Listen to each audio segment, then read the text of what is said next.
Hello and welcome to video number 8.so. I just want to say congratulations on reaching the end of this video course.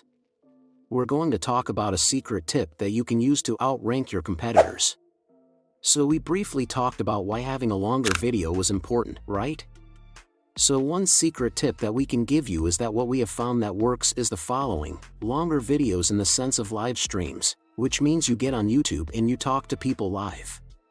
You have webinar replays and videos where people expect them to be longer, so, in other words, but when you have a live stream or webinar replay, usually people expect it to be at least 1 hour. People are expecting these to be longer. If you make a normal video that people expect to be 5 minutes and you make it an hour, then you're not really going to hit that 50%. But when you have a live stream or webinar replay, usually people expect it to be 1 hour or longer. They expect to take time out of their busy schedule to actually watch your longer video. And what we found is that these work really well compared to the average video. So let's discuss what you need to do in terms of software. Or even web applications that you need to create live streams and webinar replays.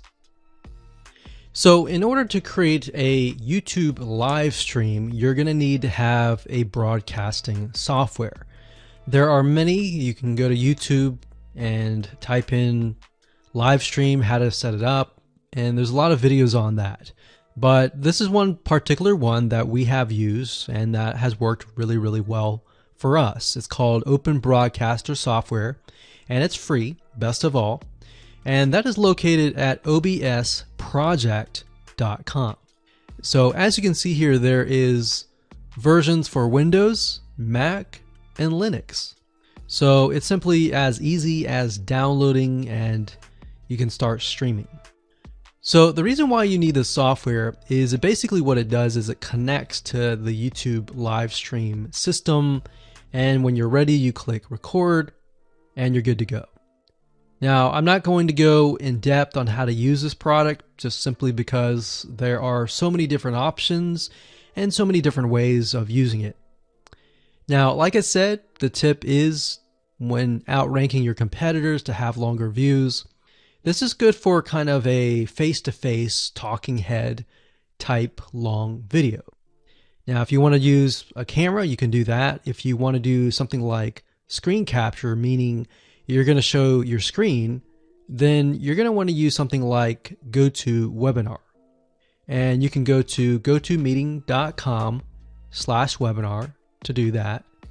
Another tool that we have used, which as of now, it is free, and who knows, it could change. So GoToWebinar does cost money, but it's a nice way to kind of engage with people. So this is the route that I would go if you are engaging with people.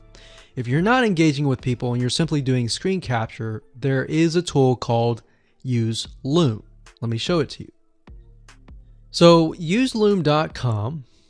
Loom is essentially a Chrome plugin, and what it does is it allows you to record your screen. It's super easy to use. In fact, it's super, super fast. It's so fast that you can literally start recording, and within seconds when you're done, you'll have the video in hand. And you can download the actual video file to your computer really fast. So those are the three options that I would go to, and really depends on the avenue that you want to take. So like I said, create a longer video, but just don't create any content. Make sure that the content is valuable, because you want to make sure that people watch all the way through. Or if not, watch at least 50%.